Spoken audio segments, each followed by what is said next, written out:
Médica, Día Mundial de la Lucha contra la Obesidad. Nos acompaña la doctora Glenis Contreras y estamos hablando sobre esas medidas que debemos tomar para pues contrarrestar esta enfermedad. Ya se considera una enfermedad por todas las complicaciones de salud que puede traer como consecuencia a largo plazo. Doctora, el tema del entorno familiar, a mí me gustaría que pudiéramos abordarlo porque a veces tenemos niños en sobrepeso y obesidad, adolescentes en sobrepeso y obesidad. Muchas veces se hace ese esfuerzo de ir con un especialista, de intentar cambiar esos hábitos alimenticios, pero hay alguien en la familia que no está en sobrepeso y entonces a veces desayuda un poco con el tema de lo que come, de lo que se pone en la despensa, de lo que se pone en la nevera. Vamos a abordar esa parte. Es correcto, sobre todo los papás que no pasamos tanto tiempo en casa y los cuida alguien más. Siempre a los papis les recomiendo no compren tantas cosas que ustedes saben que no se deben consumir. Por ejemplo, una paciente una vez se quejaba de que su niño solo comía arroz blanco con salchicha. Ay. Solo eso, doctora. Solo eso, esa era la comida favorita y esa era todos los días. Le digo, ok, ¿quién le hace el arroz con salchicha? No, que la señora que está en la casa. ¿Y quién compra la salchicha? No, que yo, pues no compré la salchicha. Porque la señora que está en la casa, eso es súper fácil. O sea, que un muchacho te diga que quiere arroz con salchicha, eso es súper fácil. Entonces nos vamos también a esa parte de la comodidad y que le dejamos como padres la responsabilidad a otro cuando es totalmente de nosotros. Entonces, yo les recomiendo que inicien la educación alimentaria desde el hogar. Es muy importante porque cuando creamos esos hábitos desde pequeños, aunque sí se puedan modificar quizás con el estilo de vida después que el niño crezca, se haga adulto, porque él va a tomar sus propias decisiones, pero hay una base que se crea y que ellos saben que quizás aunque lo hagan mal, estén conscientes de que no debe ser así, que se debe comer, y es muy importante iniciar desde el hogar. ¿Y nacemos con alguna condición que hace que no nos gusten algunos alimentos? Porque el rechazo, ¿no? Que no quiero vegetales, que no como eso. Que no. No, eso es totalmente... O es aprendido, es un hábito que se puede adquirir. Eso es totalmente aprendido, porque si inicio exponiendo al bebé a ciertos tipos de alimentos, es muy difícil que después de adulto el niño me presente esta aversión al alimento. Ahora bien, como decía mi profesora de pediatría, de nutrición pediátrica, decía, si usted no enseñó el muchachito a comer habichuela, él se puede casar con la mujer que cocine las habichuelas más buenas del mundo y él no se las va a comer, porque es que eso inicia desde la que inicia la alimentación alimentaria, la complementación, alimentaria, debe iniciar esta variación en la alimentación para que el niño se acostumbre a eso. Sí, yo tengo una hija que el único grano que ella consume es maíz. Después habichuela, ninguno de esos granos ya nada, para nada. Ni no lo va a consumir. No lo va a consumir, solo maíz. Entonces hay que dar, eso significa entonces que yo tengo que ir creando en el niño desde temprana edad algunos hábitos de irle introduciendo algunos alimentos para que lo vaya reconociendo y luego que esté mayorcito, entonces lo acepte con más facilidad. Claro, es así. Deben ir acostumbrándose a los sabores, a la textura, a todo para poder realmente consumirlos luego de adultos. E insistir, ¿cierto, doctora? Porque a veces siempre el niño te rechaza el alimento, pero si tú como mamá insistes, va a llegar un momento que quizá lo pruebe y le guste. Siempre, esa es la clave, la insistencia, porque incluso hay procesos de dentición, cuando los niños están saliéndole los dientes, ellos se ponen muy quisquillosos y es todo un proceso porque les molesta, porque están incómodos. Y a partir de ahí, algunas veces hay madres que ven un cambio en la alimentación y dicen, pero que él comía tal cosa y ya no lo come. Yo le digo, sigue insistiendo y sigue brindándoselo, que al final, si no hay un problema de otro tipo, ¿verdad? Porque ya sabemos que hay problemas, incluso mencionaban anteriormente los casos del autismo, que ya son casos un poco más complejos. Pero si no hay ningún tipo de condición asociada, seguir ofreciéndolo como que no ha pasado nada y el niño va a volver a retomar sus hábitos. Excelente. Vamos a darle chance a la gente, doctora, para que hagan sus preguntas. Buenos días, Cátedra Médica. Buenos días. Buen día. Sí, Le habla adelante. José Tomás Paulino. Yo he escuchado con detenimiento las explicaciones de la doctora sobre el régimen alimenticio más adecuado, ¿verdad? Para combatir la obesidad y para evitar el sobrepeso. ¿Qué rol juega el balance, por ejemplo, entre proteínas y carbohidratos? ¿Qué cantidad de proteínas debemos consumir diario? ¿Cuál es la más recomendable? ¿Y cómo podemos combinar, por ejemplo, las proteínas con las ensaladas? Excelente pregunta, doctora. Yo creo que este aporte que hace ese oyente es sin desperdicio, porque por ahí andan unas dietas que restringen todo lo que tiene que ver con carbohidratos, puras proteínas, y ahí entonces hay un desbalance considerable, ¿cierto? Sí, claro, así es, y trae muchas complicaciones a largo plazo. Bueno, en nutrición se considera que se debe consumir, eso lleva un cálculo, se debe consumir entre 1.5 en un adulto normal, saludable, en 1.5 a 2 gramos de proteína por kilogramo de peso. Eso es un cálculo que se hace. Usted lo calcula a ver cuánto le toca a usted. Hay otros casos, por ejemplo, en insuficiencia, ya casos más especiales, insuficiencia renal, que se utiliza menos. Pero prácticamente el cálculo que se hace es de 1.5 a 2 gramos de kilogramos de proteína por kilogramo de peso. En cuanto a la combinación, para mí siempre una dieta equilibrada va a tener que llevar carbohidratos. Yo no voy a satanizar de ninguna manera el carbohidrato. Ahora bien, yo tengo que ver el origen de ese carbohidrato, ¿verdad? Porque no es lo mismo un carbohidrato de origen integral a un carbohidrato refinado. No es lo mismo utilizar una fuente de carbohidrato, una harina procesada, harina blanca procesada, a utilizar víveres, digamos, o un arroz integral. Es totalmente distinto. Con respecto a la combinación de los vegetales, eso es una maravilla, combinar vegetales con una buena fuente de proteína.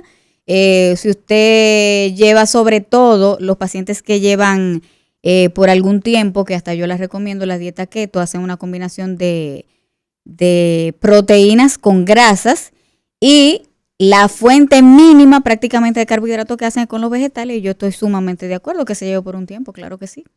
Doctora, con eso de la dieta keto, hay mucha gente que la prefiere porque tienen el permiso de consumir carnes con grasas. Y muchas veces, no, yo como chicharrón. Yo como chicharrón. Yo como carne frita y no pasa nada. Entonces, en este punto, es saludable. Aún estoy comiendo quizás con los vegetales, acompañando con vegetales, con ensalada, pero esa carne está frita. Tiene grasa. Es correcto. Entonces, volvemos a lo mismo. A largo plazo, usted puede durar un tiempo llevando la dieta keto y comiéndose toda su carne frita que usted quiera, pero a largo plazo, además de que ya se ha sabido que desnivela los números de colesterol, Claro. se utilizan en muchísimas cosas, porque por ejemplo para los pacientes se utiliza bastante pacientes con epilepsia y eso, y ha tenido muy buenos resultados. Para pérdida de peso también, excelente, pero como les digo, no es llevable a largo plazo. Entonces usted se come el chicharrón, está perfecto, pero usted lo va a querer combinar con un poquito de yuca, porque para usted ser feliz, usted lo tiene que combinar con la yuca, con el casabe, etcétera. Entonces como que demasiada restricción. Y no, para mí, la keto por un tiempo sí, pero a largo plazo no estaría de acuerdo. No es tan funcional. Hablemos de grasa, doctora. Las grasas han sido satanizadas siempre, ¿no? Pero ¿cuáles son las grasas que usted como experta recomienda que consumamos? Bueno, la que yo recomiendo siempre van a ser las grasas poliinsaturadas, dígase las que vienen de fuente de aceite de oliva. Las aceitunas son una buena fuente de grasa, todos los pescados grasos, digamos, que aunque no se ven así de que como una grasa, pero son fuentes de grasas saludables. No recomiendo los aceites tipo refinados porque vinieron y nos cambiaron la manteca, Exacto, que era muy buena, y nos dijeron publicidad de la industria alimentaria que era el aceite de soya, a lo mejor del mundo. Sí. pero usted sabe qué era lo que pasaba con eso, que hay mucha soya. Exacto. Tenemos Querían que salir de esa soya, entonces. Te mataron el cerdito. Exactamente. Entonces el pobre cerdito lo satanizaron cuando sabemos porque hay muchísimos estudios que dicen que no es tan mala en su justa medida, volvemos a lo mismo, en su justa medida, porque la vida es un equilibrio. Exactamente, las grasas saturadas se deben consumir de una manera digamos que, exactamente. Doctora, nosotros vivimos en una sociedad que vive estresada y que no duerme bien. ¿Cómo influyen el estrés y la falta de un sueño de calidad en la aparición de la obesidad y el sobrepeso? Se ha asociado bastante el estrés, incluso el estrés, yo les digo, es el Espíritu Santo de la medicina, porque todo se le pega al estrés. Todo se le pega al estrés, perdón.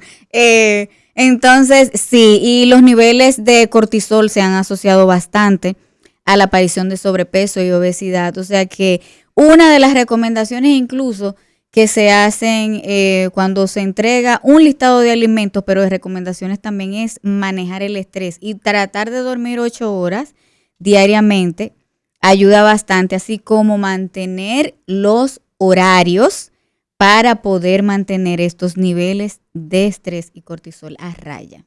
Doctora, yo quiero volver a las grasas. Usted recomendó... Está preocupado Montero con las aceite de oliva, no sé, pero aquí no hay oliva, doctora, cuénteme. Y el aceite, pero tenemos coco.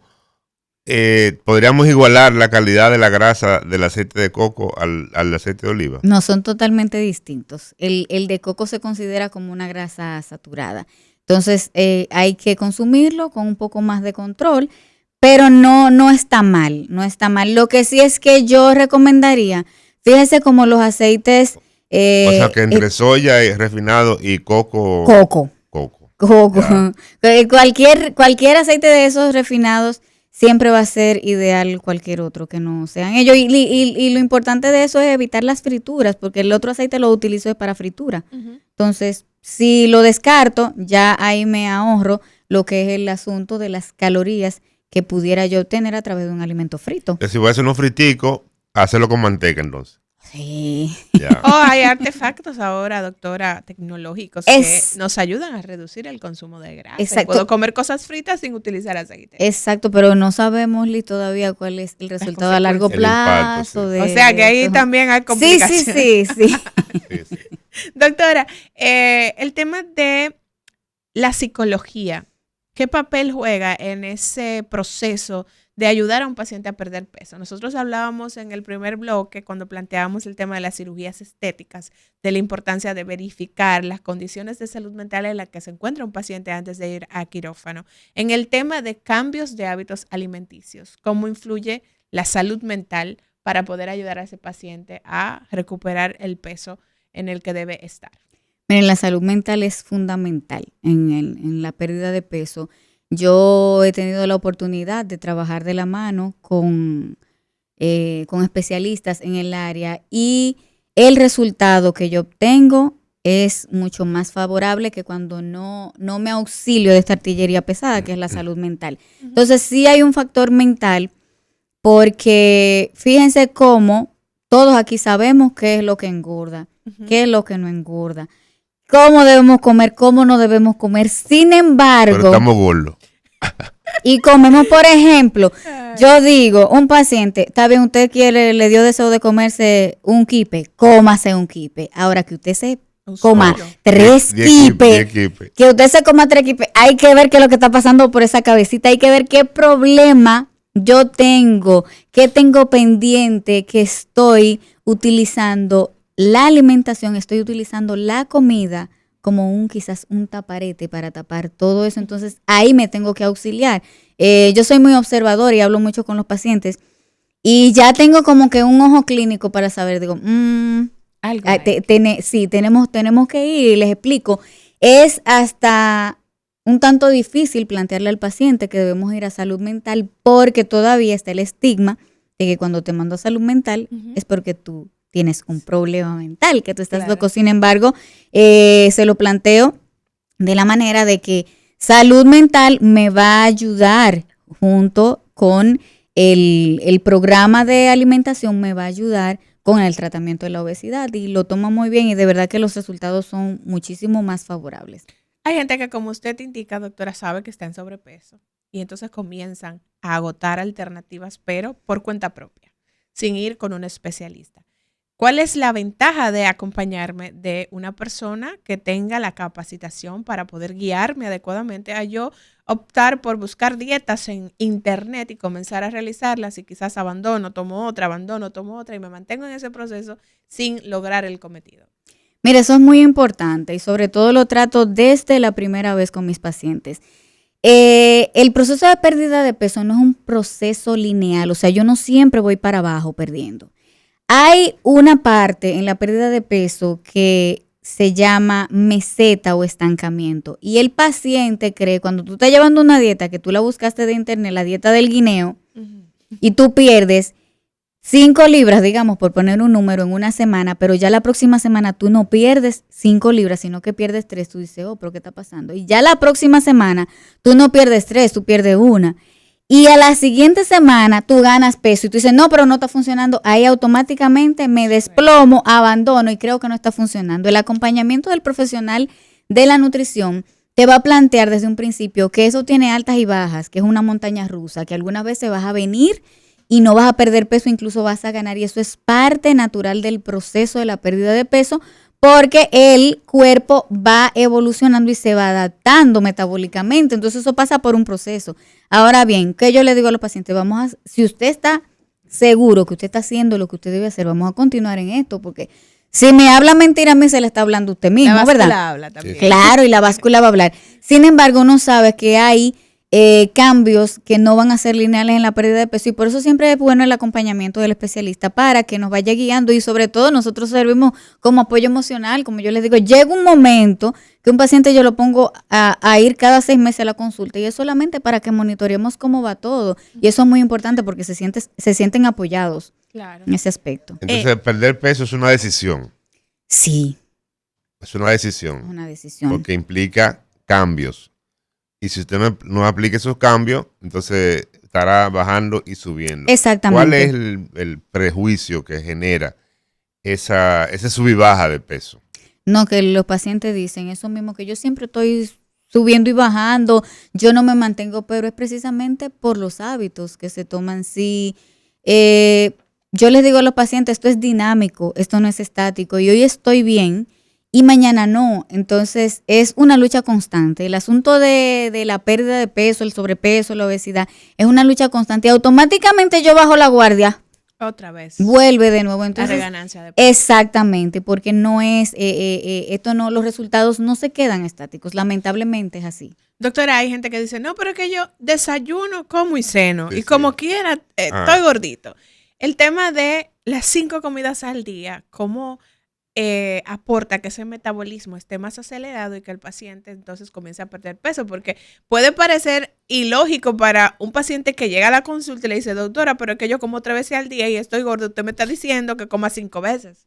¿Cómo se le explica eso de esa estrategia para poder ayudar al paciente en ese proceso? Lo que pasa es que hay que ver qué 3 comidas al día. Si no se ve del otro lado. Claro, claro. Del plato. Entonces las 5 comidas, en nutrición siempre se va a plantear el asunto de las 5 comidas con 3 comidas principales y 2 meriendas.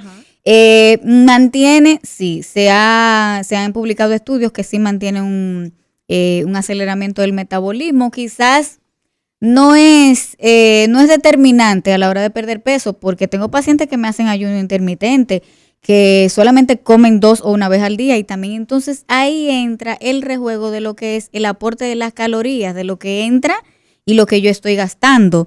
Usted puede hacer las comidas que usted quiera al día, pero deben estar calculadas en base a la necesidad de calorías que usted necesita. Y dentro de esas calorías vamos a calcular, como dije anteriormente, las proteínas, los carbohidratos, las grasas, etcétera. Yo tenía un tío, recuerdo, que él salía temprano al campo, era agricultor, se llevaba una mochilita con unos víveres ahí, unos huevos, unos queso, etcétera.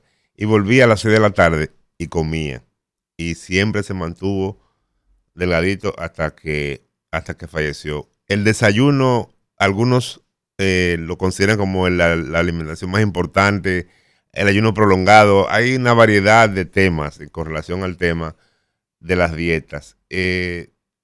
¿Cuál es su posición? ¿Usted recomienda que las dietas tienen que ser personalizadas o que al final cada uno haga lo que considere? Totalmente personalizadas, porque la industria alimentaria tiene un alegato de que el desayuno es la comida más importante.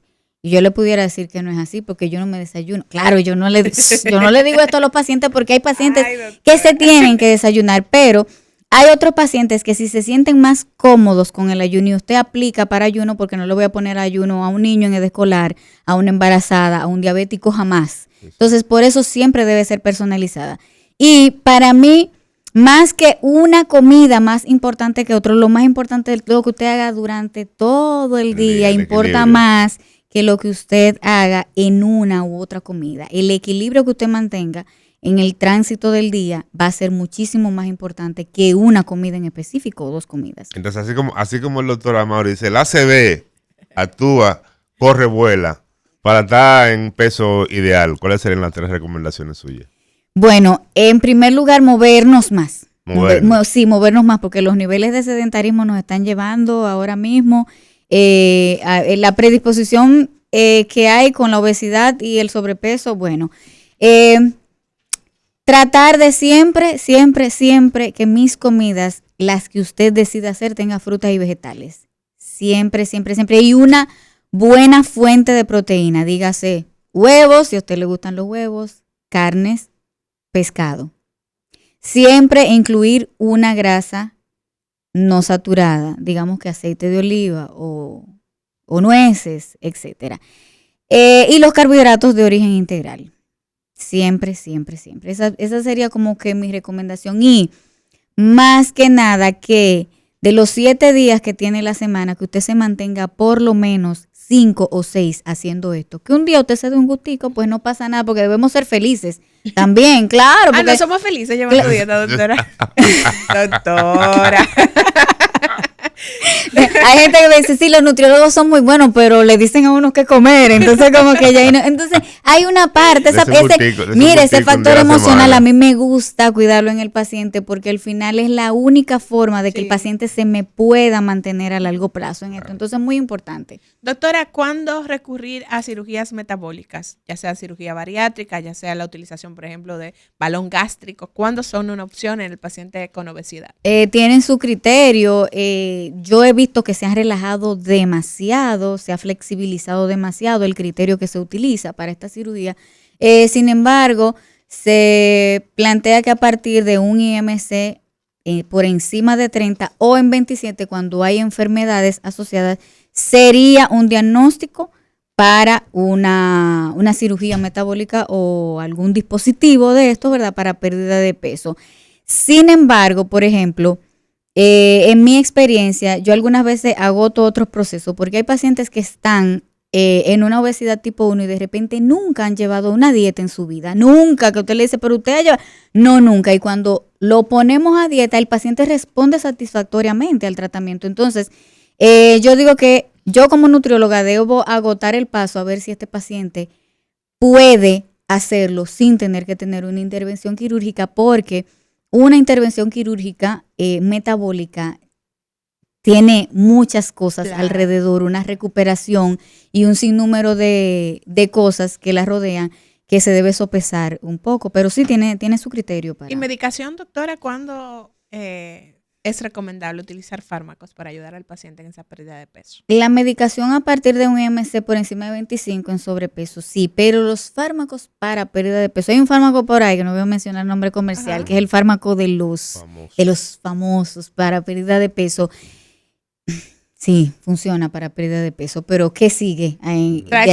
Muchas consecuencias, efectos adversos inmediatos, muy inmediatos y a largo plazo también. Entonces, se debe como que crear. Yo también utilizo mi método que le digo, usted ha tomado medicamentos para bajar de peso. Ya yo sé que cuando un paciente ha tomado medicamentos para bajar de peso hay que irse con la artillería pesada, porque estos medicamentos funcionan inhibiendo, ¿verdad? Las hormonas que median con el apetito, Pero señores, hay pacientes que no le funciona eso, que no hay forma, o sea, entonces ya hay más o menos tú sabes qué hacer, pero sí son utilizados en el país, creo, no he tenido ningún representante que me hable de la semaglutida, que es la de los famosos. Hay una aquí que es la liraglutida y sí, la he utilizado. Comer bien. Y funciona, pero al final, Liz, doctora, al final tiene que ir con un hábito saludable, tiene que ir con una alimentación y con actividad física. Claro. Es así.